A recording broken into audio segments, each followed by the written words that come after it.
Along the shores of Lake Natron in East Africa, a small group of Saili Maasai warriors is about to graduate to elderhood. They've been living a life of glamour and adventure, but in 2 months they'll have to give it all up.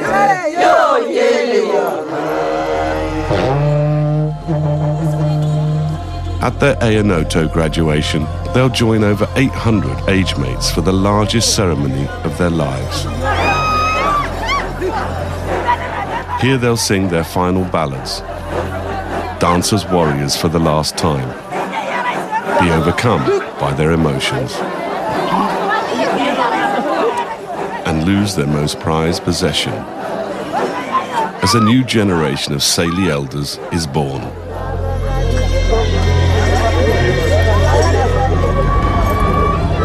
The Saili Ayanoto ceremony happens only once every 7 years and has never been documented on film before.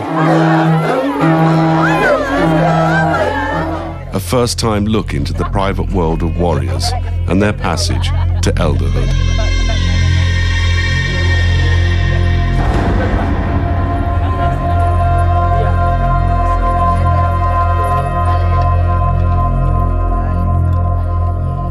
This is the story of a band of brothers and best friends living out their final days of Maasai warriorhood.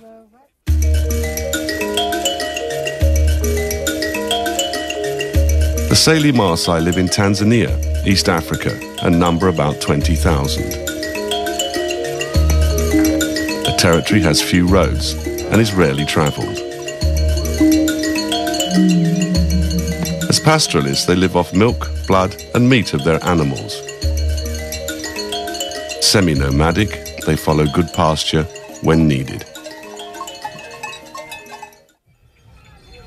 It's 2 months before Ayanoto. Ilurgelane village is quiet, and the warriors are not to be seen.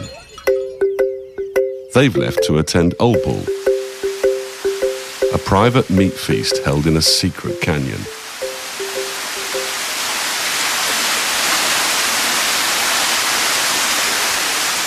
Almost everything they need for survival they find here, including roots and plants used to make warrior soup. It's a hideaway, where generations of Saili have spent their final months of warriorhood. Their days here are carefree, and their time is spent feasting and teasing. The chief's son, Unkarissa, is 22, and he likes to look after the others. Mashiri, with the handsome face, is 23. He's Unkarissa's best friend.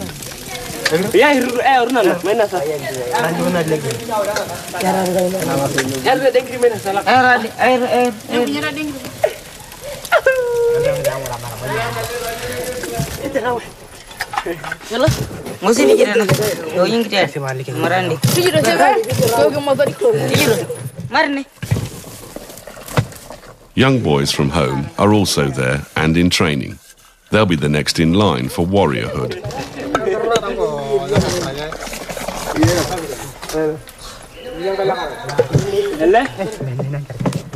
Toto and his best friend Kupente are mixing a herbal infusion made with roots. It will be combined with milk and meat broth to make imatori, the warrior soup. 17-year-old Toto is the youngest. He and this friend, Kupente, do everything together.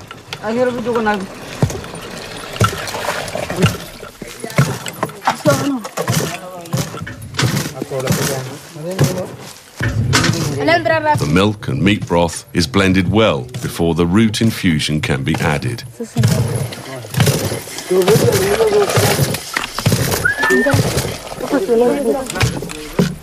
The Maasai have made this soup for centuries, and they claim it is the secret behind their warriors' strength.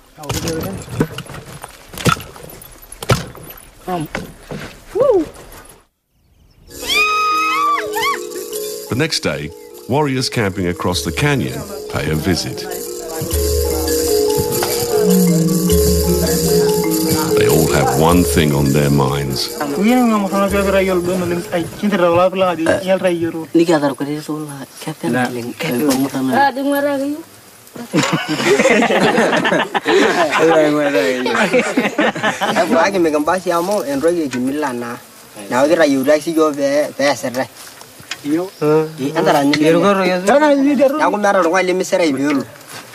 Now, Marana Samina, Baran Mahal, and German.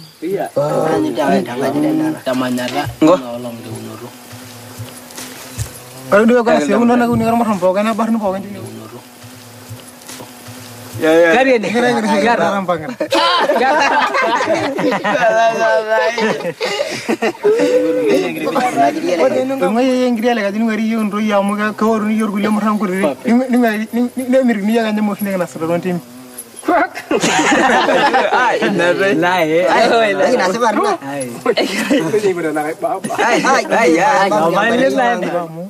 But no, you're having a rainy yes, I'm going to see Yalamai. I don't going to say, will be no longer have another William.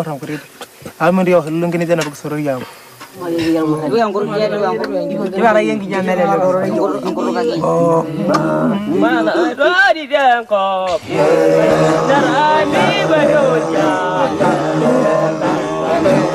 Mashuri, with the handsome face, sings the lead, while Nkarissa, the chief's son, takes up the bass with the others.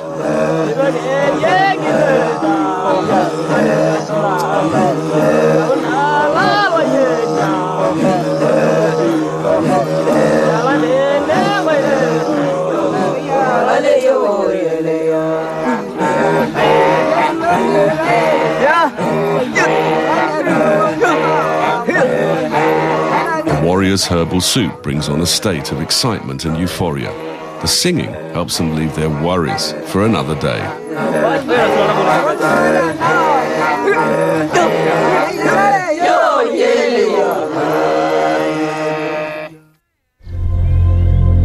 "100 kilometers away across Lake Natron at a location called Olamanyani, the Ayanoto ceremony preparations are already underway. The Sali's highest-ranking warriors and chiefs are having a pre-Ayanoto meeting. Akare nenye higijori pocket amigejor Maasai we ne unyegel tongana rahini no segunda longo sabugi no pocket na nenye sinyo subuko lang la sali nago ninyano hiba ne unyege sali pocket rumakuri na rumakuin. The warriors will graduate as an age set, like a graduating class, and will belong to that grouping for the rest of their lives. The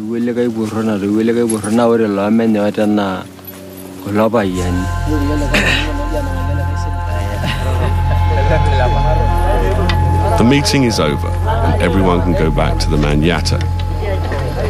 Manyata is a term they use to describe a temporary ceremonial homestead. Organising an Ayanoto is a huge undertaking. The elders need to live on site for months in advance. All the Salai warriors have known for many months about their upcoming ceremony, and some arrive early just to be part of the activity. The warriors' girlfriends are here too, all dolled up and ready to flirt.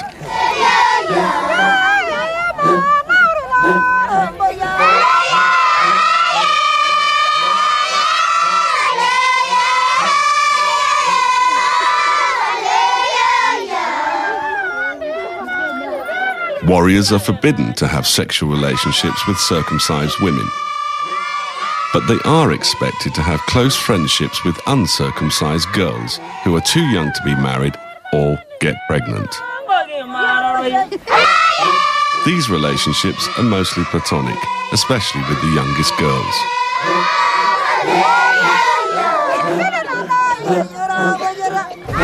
In Maasai culture, women are divided between two groups: uncircumcised girls and circumcised women, and there are strict rules and taboos for everyone to obey.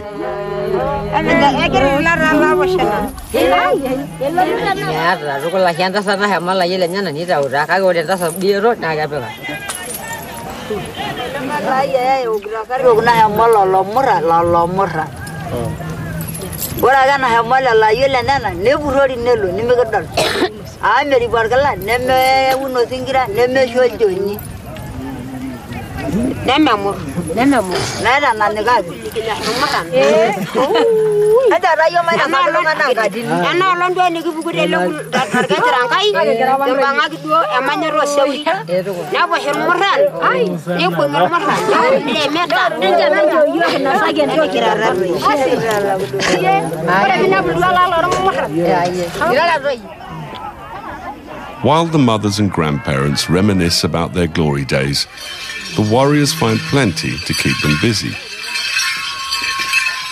They've managed to kill a lion and are very eager for another chance. It is a definitive test for a Maasai warrior, and even though it is illegal, they still take a chance and hunt a lion if they can. Today they're playing a game of reenactment, and their girlfriends are not about to miss it.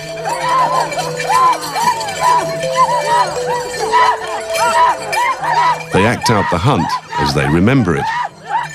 The fur hat is made from a lion's mane. This lion was hunted by the warriors because it was killing Maasai cattle a few months ago.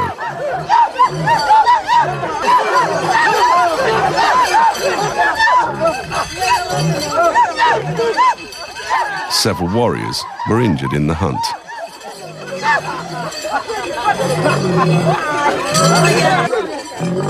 Traditionally, every Maasai warrior should try to kill a lion, or several, but today it rarely happens. They can't help but indulge in the memory of their hunting triumph.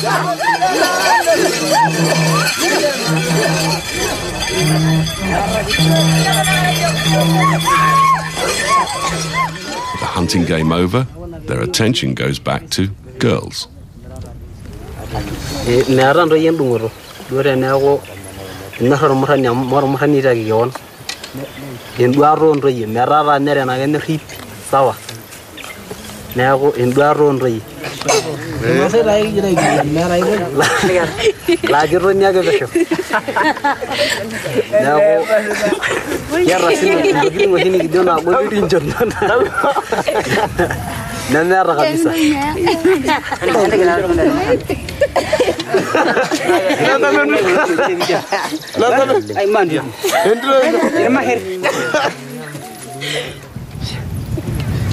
Mañana ya me sería vayan morir.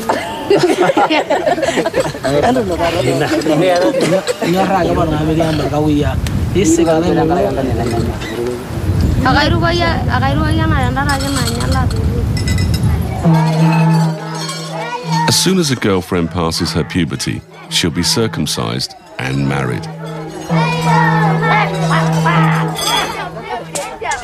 Back at the Manyatta, little boys are also play acting. The boys will become warriors, like their heroes, once they are circumcised at puberty.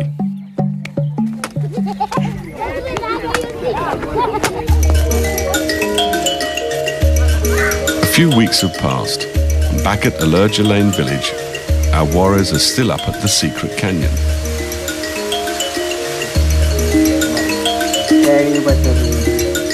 Unkarissa, the chief's son, as usual, is helping everyone by cleaning a sheep.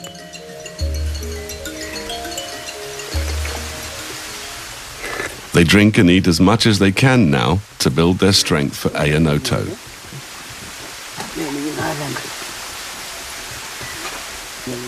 Unkaleno, at 25, is the group's leader. He's been a warrior for 10 years.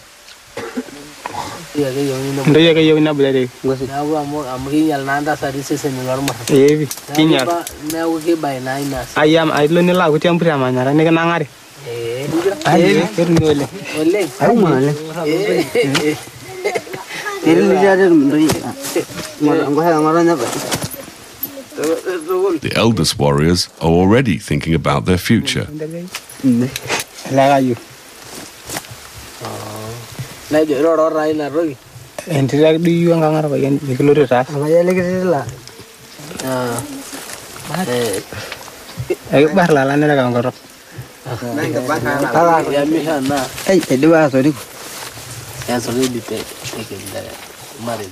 Carissa has been allowed to marry early, which sometimes happens.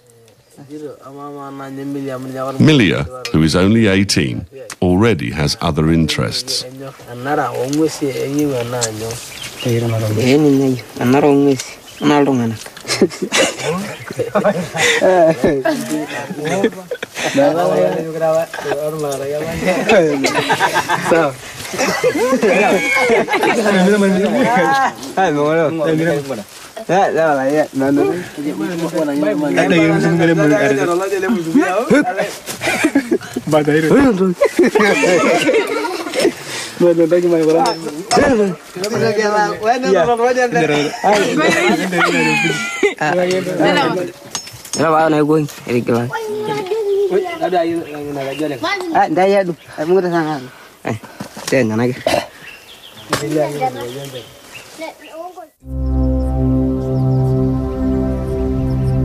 Six weeks have passed, and it's time for the warriors to leave Olbul and go home to Ilurgelane village.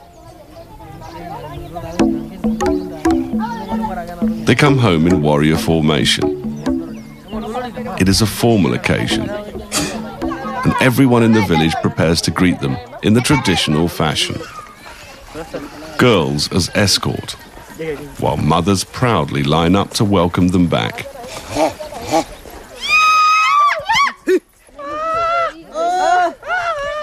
The mothers haven't seen their sons for many weeks and have missed them. Like all mothers, they have a special relationship with their warrior sons.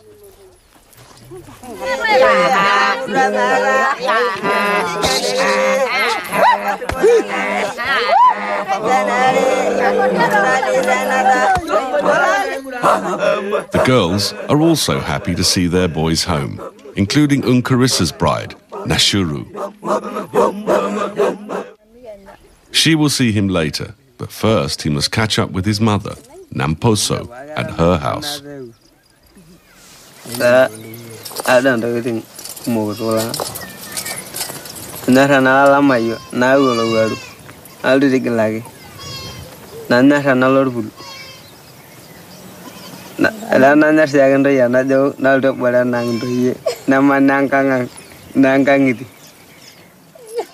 Carissa may be newly married, but while he's a warrior, he still has girlfriends and girlfriend problems.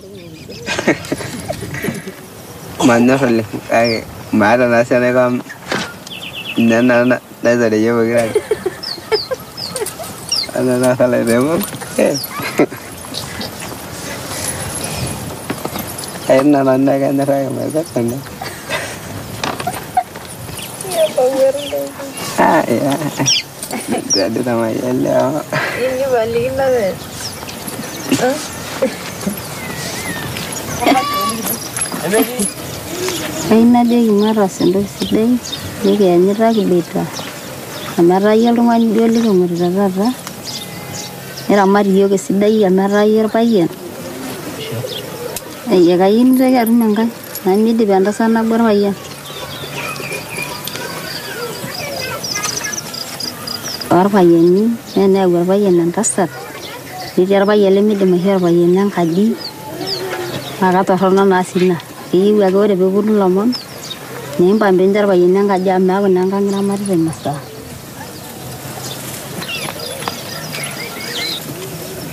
Nih, bah, amu kawai dharma se nara kena. Nah, ugi loh ya, gue bayi ndasari nara, ya orang gue baru miloman. Memang ada di sini bandar nangen. Ya, gue orang kaji nading nere nading lamon. Ah, nara isi lamon.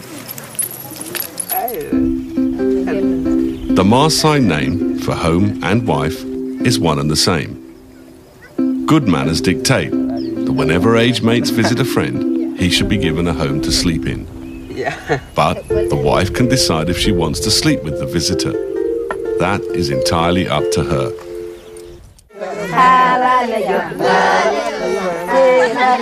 Later in the afternoon, everyone gathers for a dance.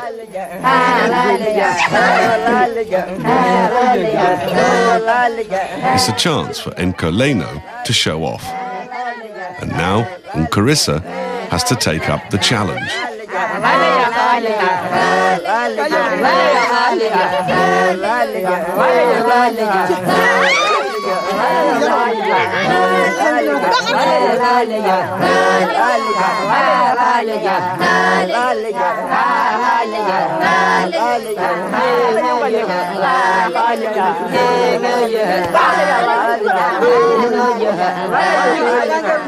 Mashuri is shy, and Nkarissa's mother has to drag him out for his turn. Tonight the warriors will sing and celebrate with their families. It's their last chance to dance at home.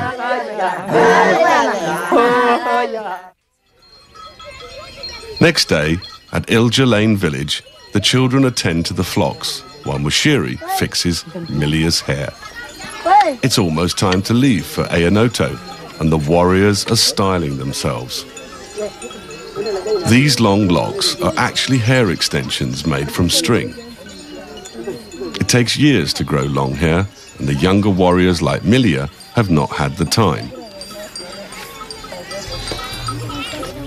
Later, Mashuri is thoughtful.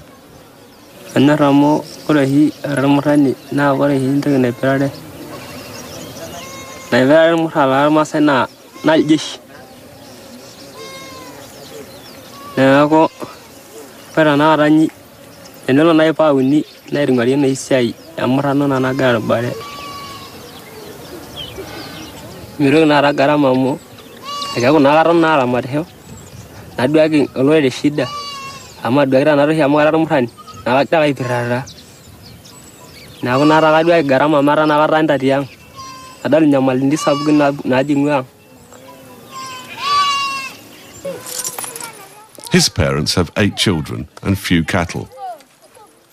Mashuri's father is concerned.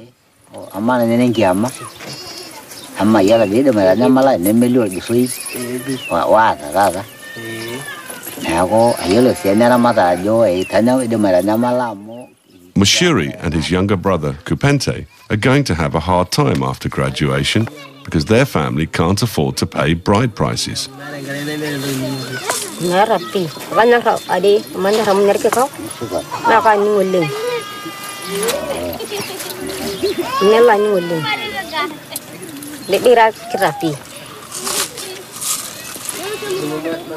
Both Mashuri and Kupente may need to wait to get married.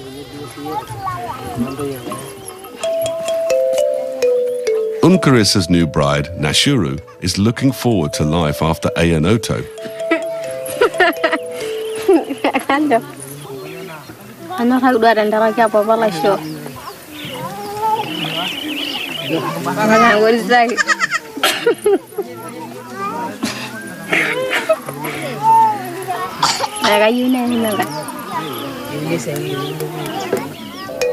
Nashuru doesn't mind sharing Nkarissa.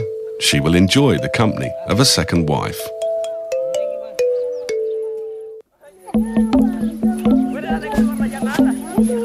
That evening at Nkarissa's mother's house, Nkarissa tries on his confusing new beadwork. The Saili are known for the unique white jewellery.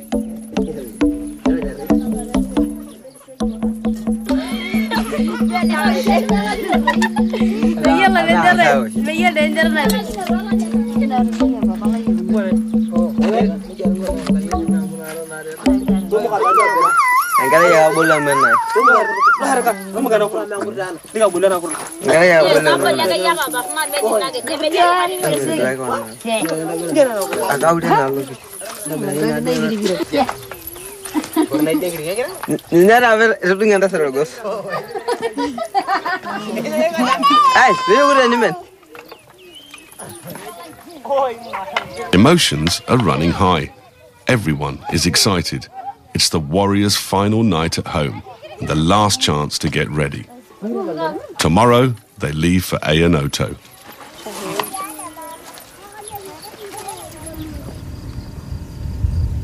Early the next morning, the youngest warriors set out across Lake Natron. The rest will catch up later.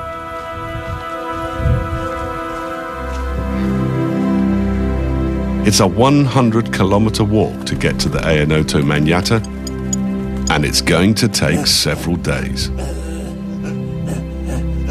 Many other warriors are also making the same journey across Lake Natron, along the floor of the Rift Valley and under volcanic Mount Langai, the Mountain of God.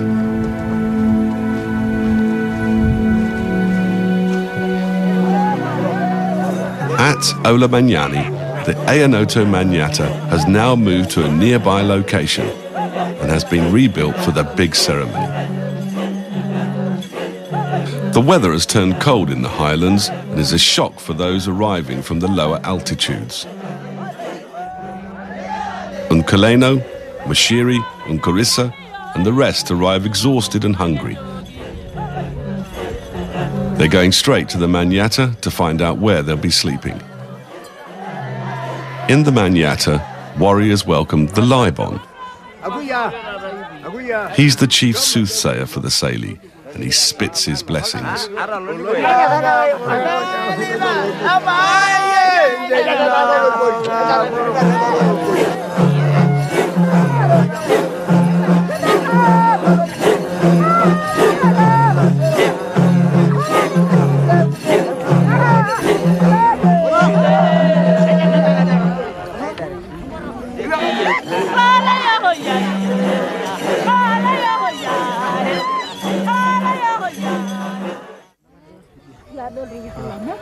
Next day, all the warriors are told to remove their hair adornments.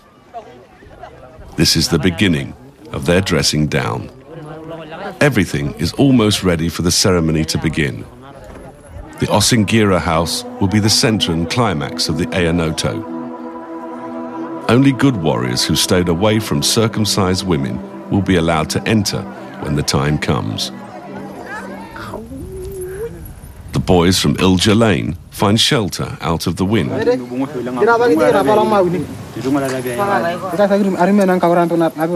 This is demoralizing.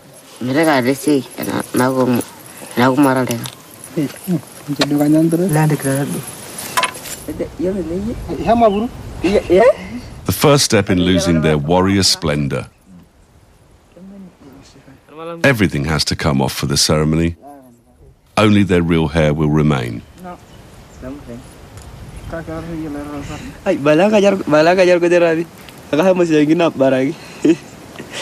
They're in a bad mood.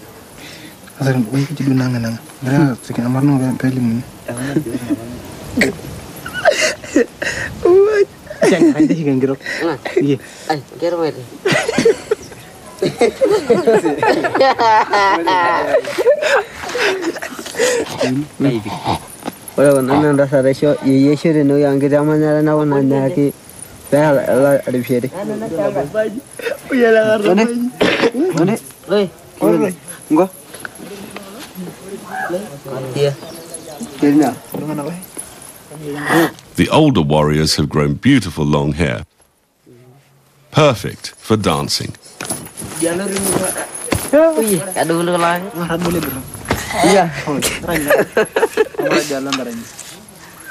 But Milia will have to make do with the little hair he has. Feeling strange and looking different, they go up to the Manyata to join the others. Everyone comes together and the power of the moment takes over. Tomorrow the Ayanoto officially begins.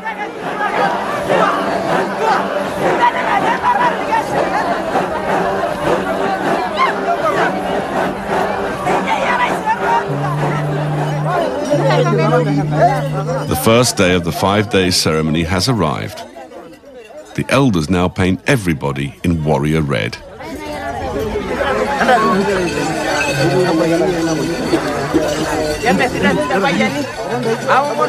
Red ochre paint is made from ground stone mixed with animal fat.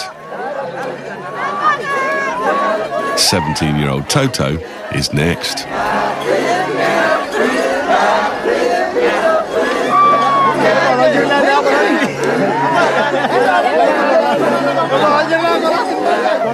Toto is one of the youngest in the ceremony.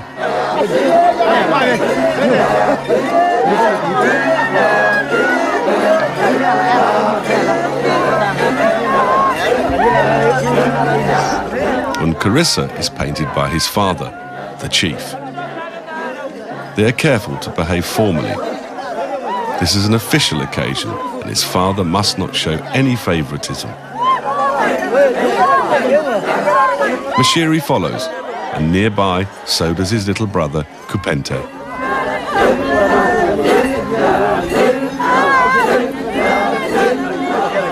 Today's warriors are younger than ever.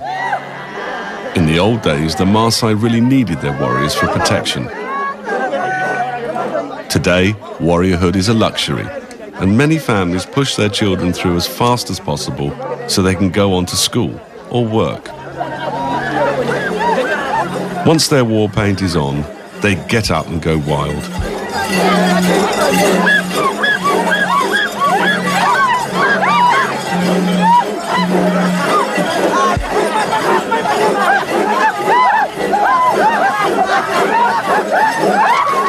The air is electric with energy.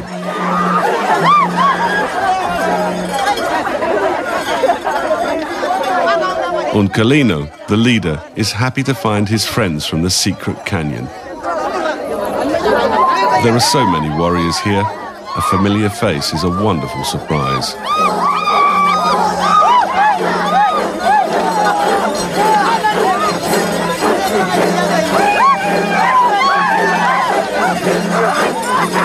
The young ones, Toto and Kupente, stand back and take it all in. Today, the warriors exchange their spears for the long white sticks of elderhood. The sticks symbolize wisdom and non-violence. But it may take a little getting used to, and for now, they still feel and act like warriors.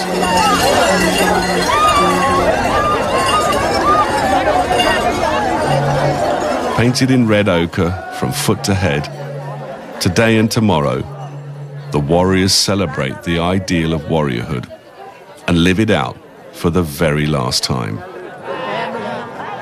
Their mutual admiration for each other's physical beauty is unashamedly displayed. They'll never again be so luxuriously vain. The young ones, Toto and Kupente, take a break with Toto's mother.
The dances take many forms, from chanting and jumping to charging and skipping, called inkipata, which means controlled recklessness.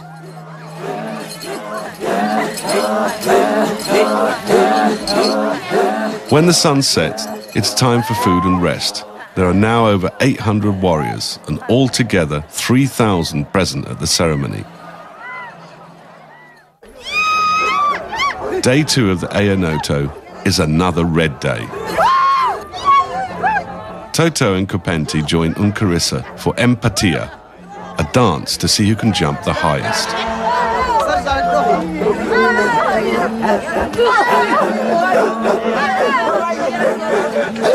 Uncarissa takes the plunge first, and the young ones pluck up their courage and follow right behind.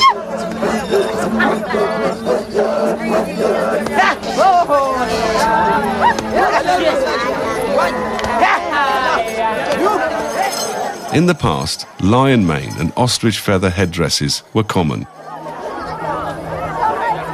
But today there are only a few token headdresses at this ceremony, a sign that wildlife hunting has almost stopped.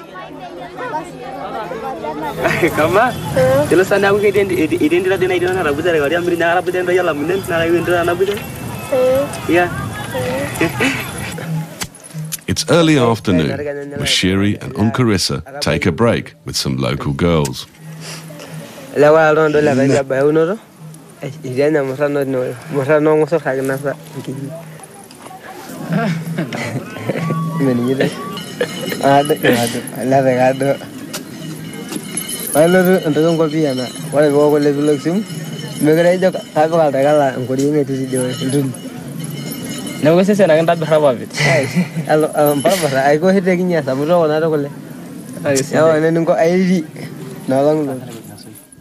It's now time to get back to the Manyatta. Mashiri and Uncarissa are late. The warriors quickly fall into formation and are put through their paces.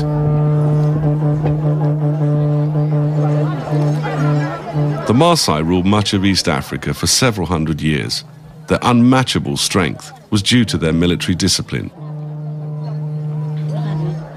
Today's warriors are still part of that elite army.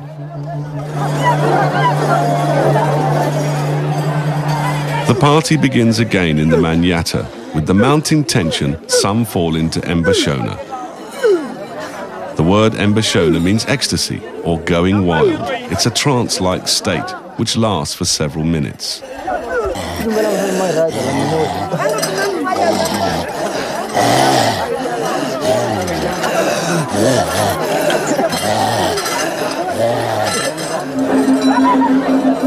Sometimes a fit is brought on by the herbs in the warrior soup, or it can simply be induced by sheer excitement.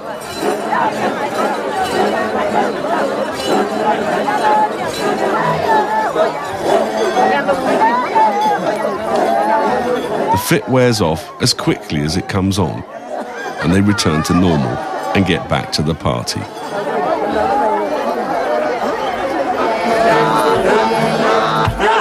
As the sun sets, they dance their hearts out.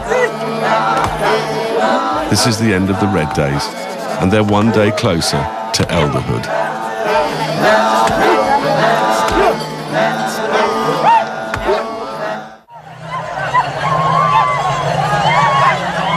In the morning, the warriors add flags to their sticks. Today is the beginning of the White Days. The flags are called Inenkan and are ornamental. They're now going on a 10-kilometer pilgrimage to perform a secret ritual.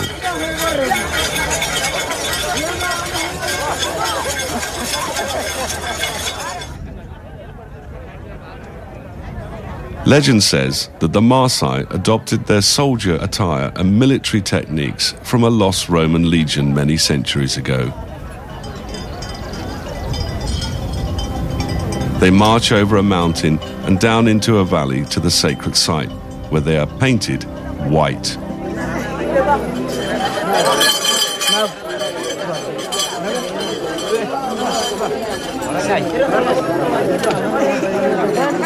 The warriors from Iljalane wait patiently.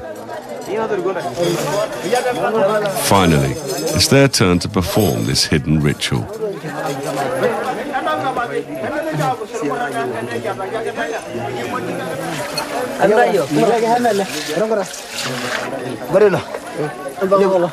The white clay is dug from a sacred riverbank and mixed with water.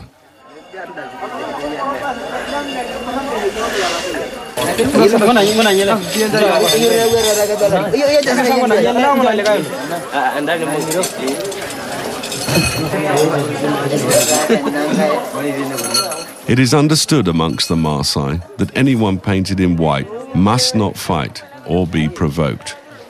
They now have to leave their warrior ways behind them.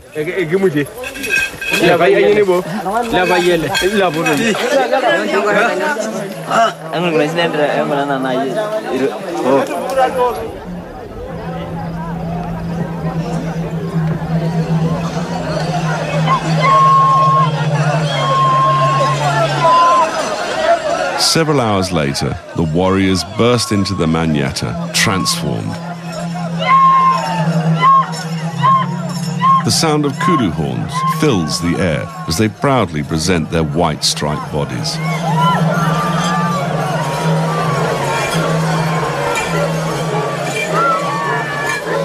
It is believed that the white paint erases their past identities as warriors.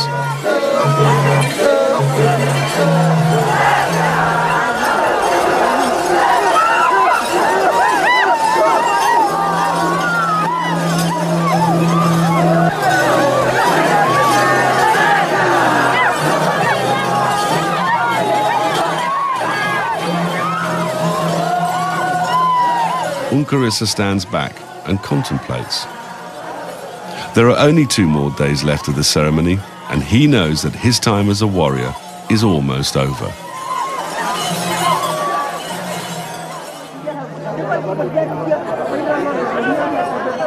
Early next morning, hair has already begun to fall.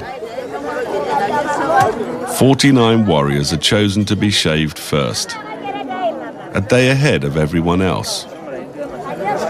They're selected as examples for the rest to follow. The 49 are mature warriors who are proven leaders. But that doesn't stop the nerves or fears.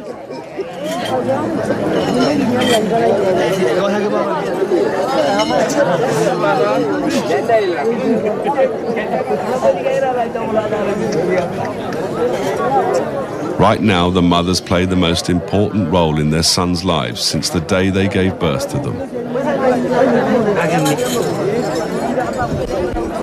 Unkarissa is one of the chosen ones. Toto's mother shaves him. His own mother has fallen ill. As his long hair falls away, so does his glamorous, charmed youth. He knows that his hair will never be allowed to grow again. Elders must keep their hair shorn close to the head.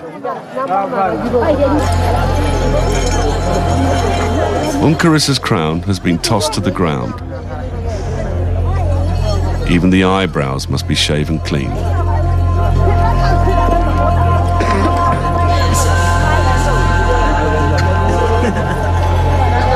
Unkarissa joins the other chosen warriors.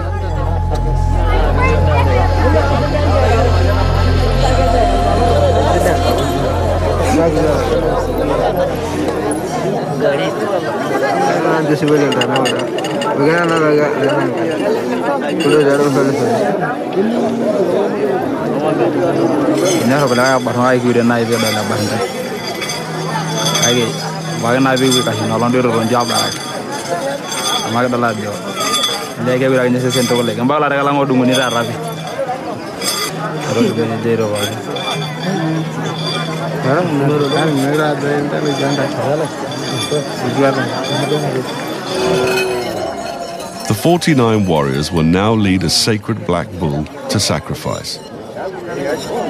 It has been chosen for its flawless beauty and represents the best of its kind. Its meat and hide will be shared by all the warriors as a token of their age-set unity. 49 is a lucky number for the Maasai, and the 49 warriors will now keep their leadership status for the rest of their lives.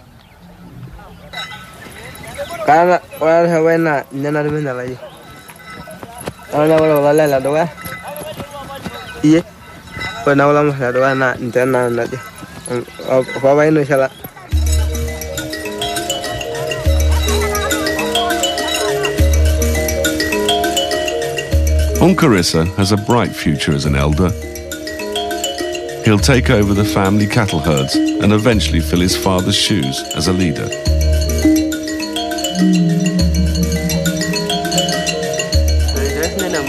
Mashiri waits nervously with the other warriors, who will soon go to feast on the sacred bull.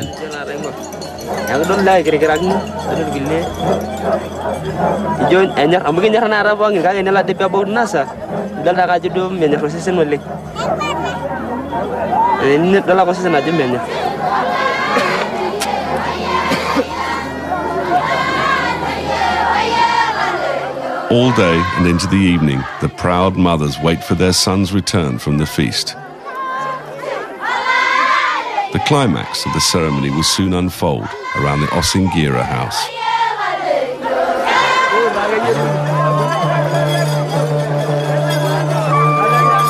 Just before dark, the first set of warriors arrive. They are the good boys who have not slept with circumcised women.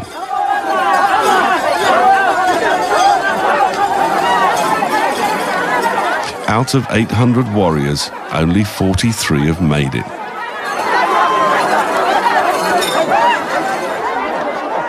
The excitement is too much for one Osingira warrior, who falls into Mbashona.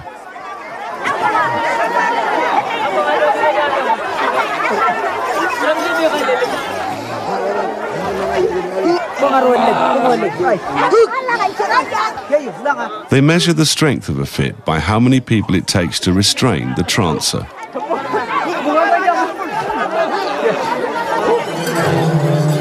The rest of the warriors, the bad boys, arrive. They have broken Maasai law and will not be given any honours tonight. Just the same, they celebrate. This is the climax of their ceremony.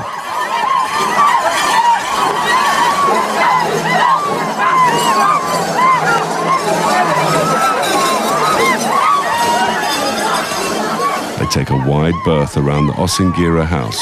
They cannot touch it or enter. The good warriors can, whenever they want. They will also be rewarded with gifts of cattle from their families.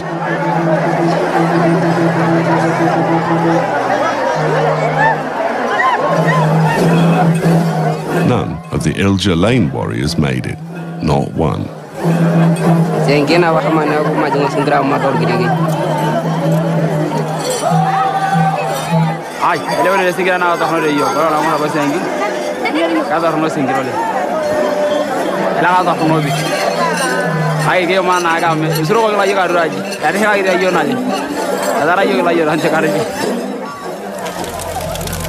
It's the last night of the ceremony.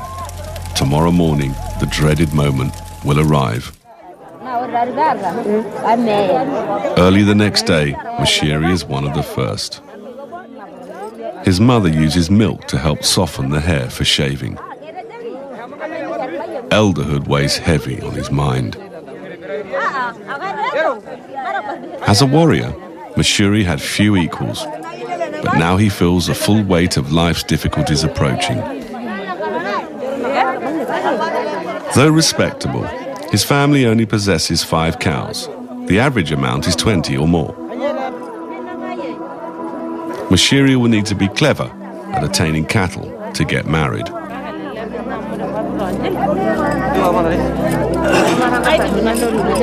Red ochre and fat soothes the scalp and announces to the world that he has graduated. Mashiri's younger brother, Kapenti, is next.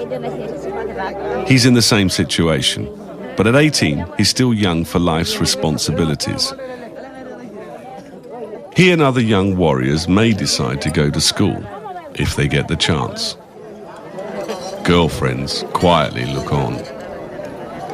Their relationships with their warriors are now over.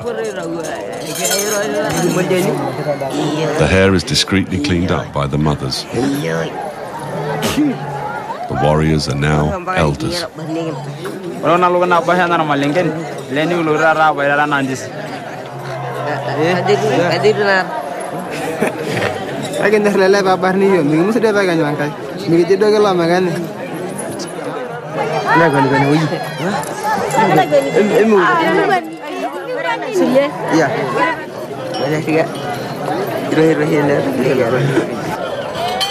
Everyone tries to recognize each other. Toto helps Kapenti with his red ochre.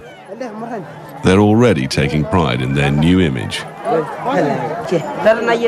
Unkaresa is ready to go home. His new life and new wife are waiting for him. But first they must attend one last ritual.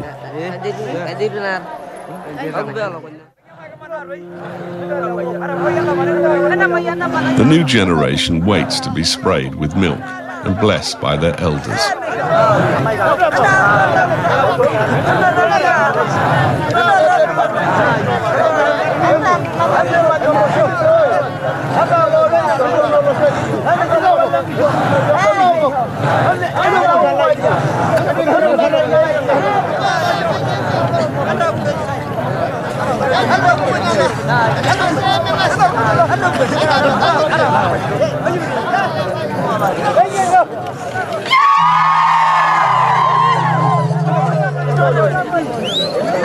Their generation is named Ilkiponi, which means those to whom more will be added. Mashuri breaks away to collect some of the coveted blessing grass. He's hoping it will bring him good luck as he faces the challenges ahead. Come here.